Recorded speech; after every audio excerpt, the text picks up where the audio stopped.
warahmatullahi wabarakatuh. Allahumma sholli ala Sayyidina Muhammad wa ala ali Sayyidina Muhammad. Pemirsa yang dirahmati Allah, marilah kita simak ceramah dari Buya Ar-Razi Hashim dengan tema Ternyata Indonesia Tidak Dijajah 350 Tahun. Sebelumnya marilah kita perbanyak sholawat minimal 1000 kali sehari, agar hidup kita penuh barokah dan mendapatkan syafaat kelak. Jangan lupa berikan dukungan kepada channel kami, dengan memberikan super thanks seikhlasnya. Marilah kita doakan agar Buya Ar-Razi Hashim dan keluarga diberikan kesehatan dan kebahagiaan dunia dan akhirat.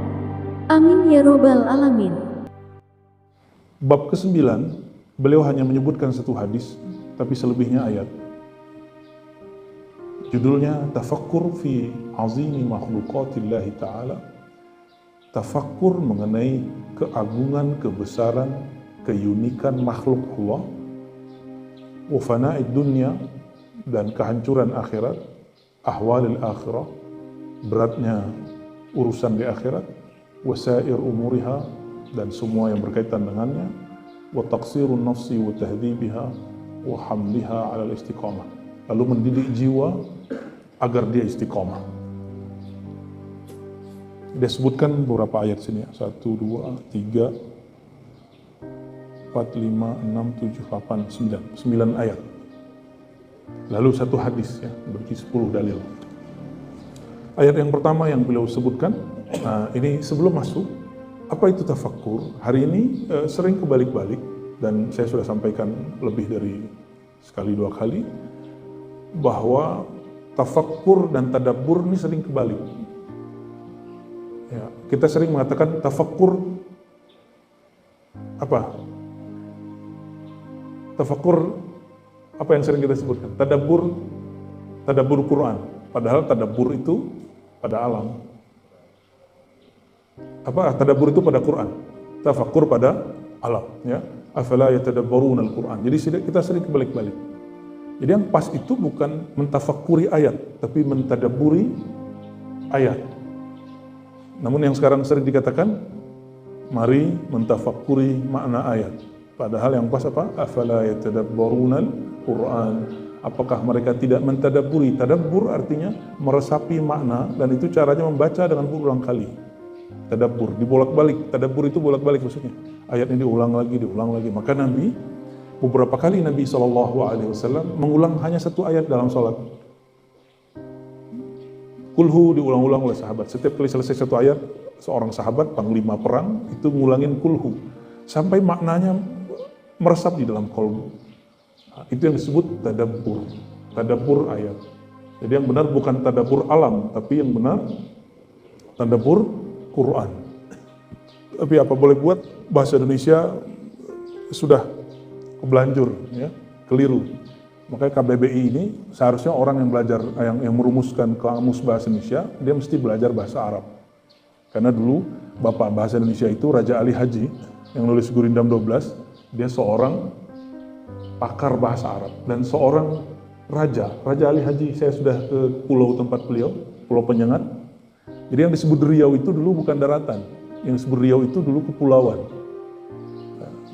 Yang jadi pusatnya dulu adalah Pulau Penyengat. Beliau ini dulu ngaji di Mekah dan punya guru di Mekah, orang kita namanya Syekh Ismail dari Minangkabau, beliaunya dari Riau. Lalu dia undanglah Syekh Ismail ini ke Riau untuk mengajarkan zikrullah yang diajarkan di Mekah. Lalu kemudian gurunya pulang ke Mekah dan meninggal di Mekah. Raja Ali Haji inilah kemudian yang menginspirasi yang kita sebut bahasa Indonesia, padahal negara Indonesia belum ada.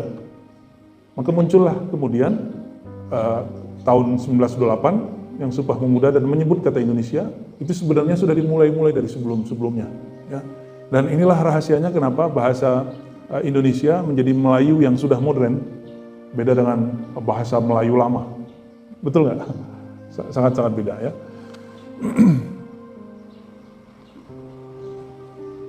Ayat pertama surat Saba ayat 46. Bismillahirrahmanirrahim.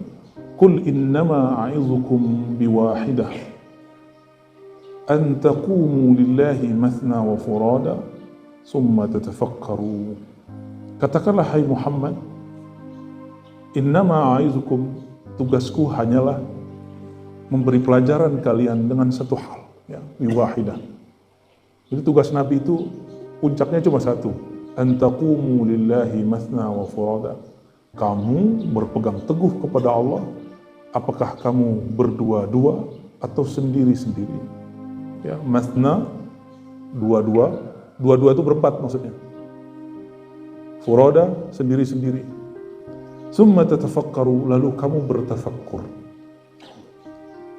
Berarti kepada Allah, qiyam, menjalankan diri sebagai hamba, lalu kepada makhluk bertafakkur. Kalau musim pernikahan, yang dibacakan ayatnya surat Rum, ayat 20-an, dan disebutkan di situ bahwa kami, di antara ayat-ayat kami adalah kami jadikan pasanganmu dari jenis manusia, bukan dari jin, bukan dari hewan, ya. Lalu kami ciptakan di antara kamu mawaddah, warahmah. Sebelumnya ada kalimat supaya kamu tenang, ya. Dan ada penutupnya. Itu menjadi pelajaran bagi orang-orang yang berfikir, tafakkur. Dan hampir semua ayat di Quran menyebut kata tafakkur itu kata kerja. Jadi seandainya orang Islam mengembalikan spirit tafakkur, maka nggak ada orang Islam yang otaknya tidur. Pasti dia otaknya bekerja terus. Dan ini bisa menjawab kenapa kita ini baru berislam tapi belum betul-betul menjalankan syariat Islam, ajaran Islam.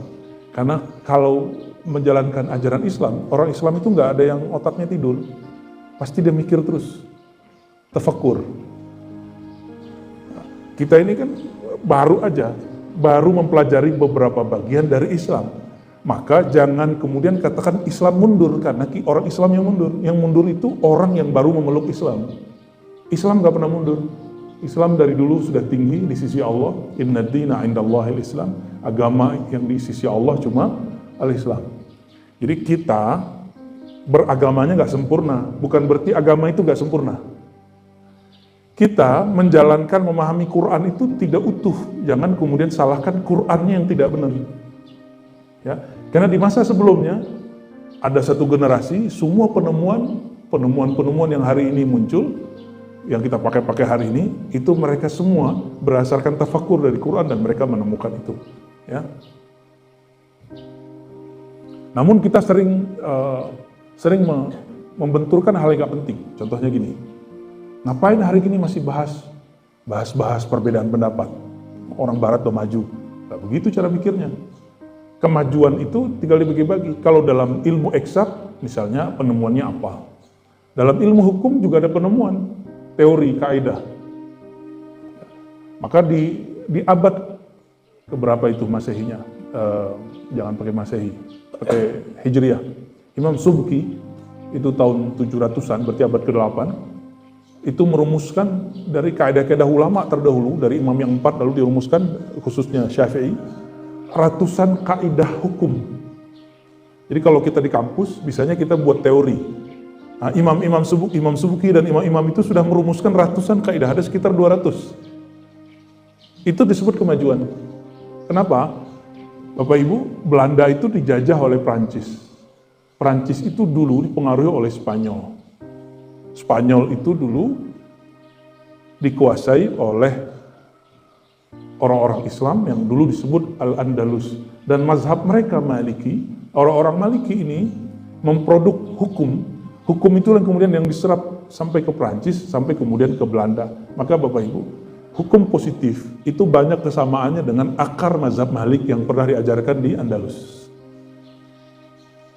Banyak mirip. Nah, Imam Malik itu gurunya Imam Syafi'i.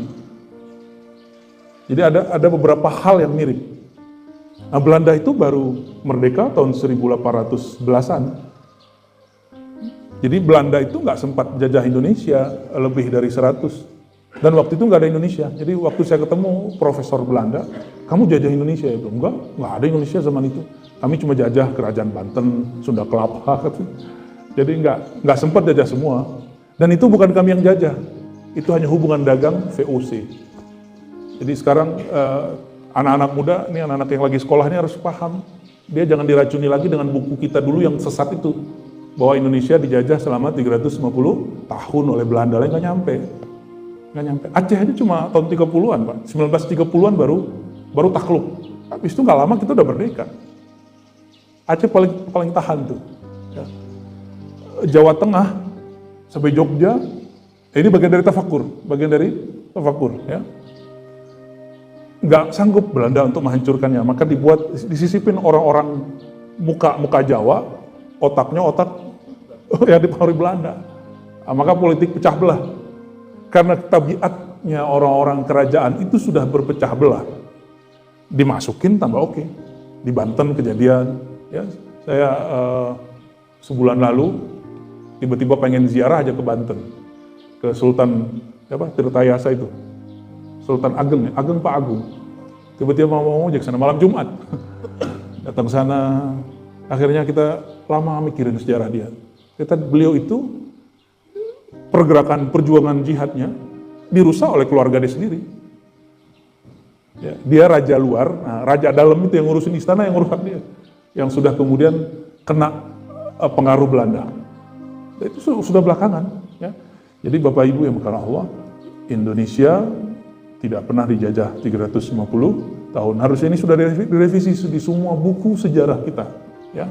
Yang ada dulu adalah hubungan dagang yang mengeksploitasi manusia, eksploitasi alam di negeri kita Nusantara, dan itu perkerajaan. Kalau yang ada orang Sulawesi di sini, orang Sulawesi Pak, ya, ada Kesultanan Bone, ada Bugis, ya, itu perang dengan daerah Bau-Bau, Kesultanan Bau-Bau, padahal sesama Muslim. Makanya benteng yang paling bagus di Sulawesi itu salah satunya Kesultanan Keraton Bau-Bau. Waktu saya meneliti ke sana dengan orang sana, teman saya Dr. Falah Sabirin yang mimpin pesantren di sana, pesantren paling besar di Bau-Bau. Kita masuk ke keraton, itu luar biasa. Itu kita heran, kok ada ya di timur keraton setebal ini, sebesar itu tempatnya. Dan dulu orang-orang keraton di dalam itu bahasa pengantarnya bahasa Arab. Bahasa pengantar dalam keraton bahasa Arab. Dan mereka takluk karena tidak ada penerus. Jadi si sultan anaknya tidak melanjutkan.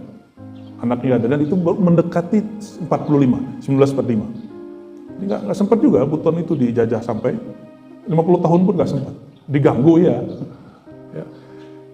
Ini bagian dari tafakur sejarah kita. Jadi semoga adik-adik kita ini, anak-anak kita yang sekarang belajar, mereka lebih kritis.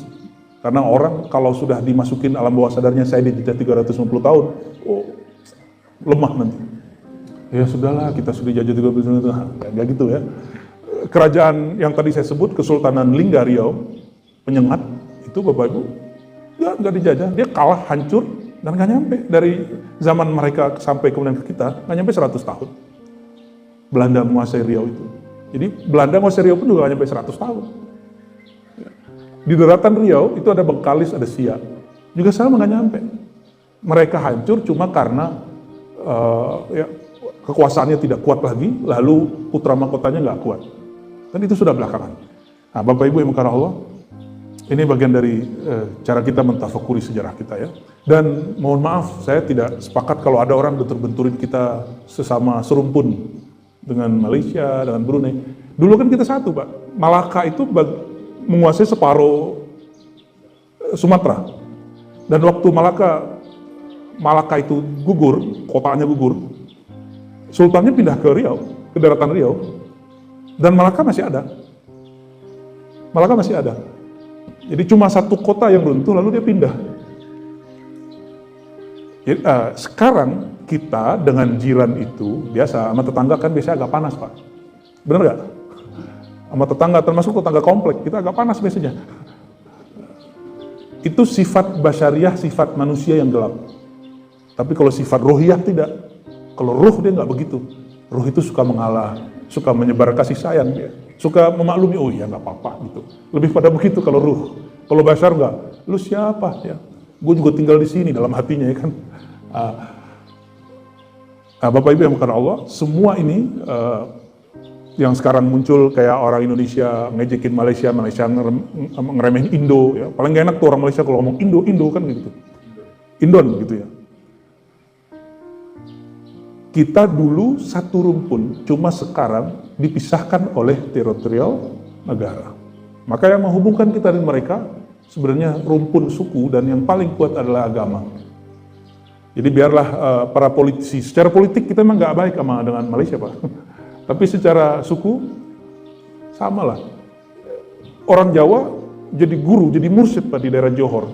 Jadi dulu ada syekh dari Magelang itu, seorang mursyid tarekat Naqsyabandiyah, Qadiriyah Naqsyabandiyah, namanya Kiai Zarkashi. Zarkashi ini murid Syekh Abdul Karim Banten di Mekah. Namanya Abdul Karim Al-Bantani, tapi tinggal di Mekah. Beliau punya murid namanya Syekh Zarkashi, orang Magelang. Ya. Syekh Zarkashi ini dikirimin surat oleh Raja Johor, tolong dong kirim guru ngaji yang bisa mengajarkan kami zikrullah, mursyid, bukan guru ngaji biasa. Maka dikirimlah Kiai Siraj namanya. Jadi mursyid orang Jawa. Maka di Johor itu ada orang Bugisnya, ada orang Jawanya. Jadi kita satu. Wajar kemudian kalau beberapa tari-tari kita gitu ya, mereka juga punya, apalagi tuh batik, mereka juga punya. Ya dia juga orangnya. Cuma mengklaim itu yang nggak baik. Nah, klaim itu politis. Kita dipisah dengan mereka dengan politik. Ini harus kita pikirkan, innamal mu'minuna ikhwah, orang beriman itu bersaudara. Maka tidak ada yang mengikat kita dan mereka kecuali iman sebenarnya. Kalau suku masih tengkar.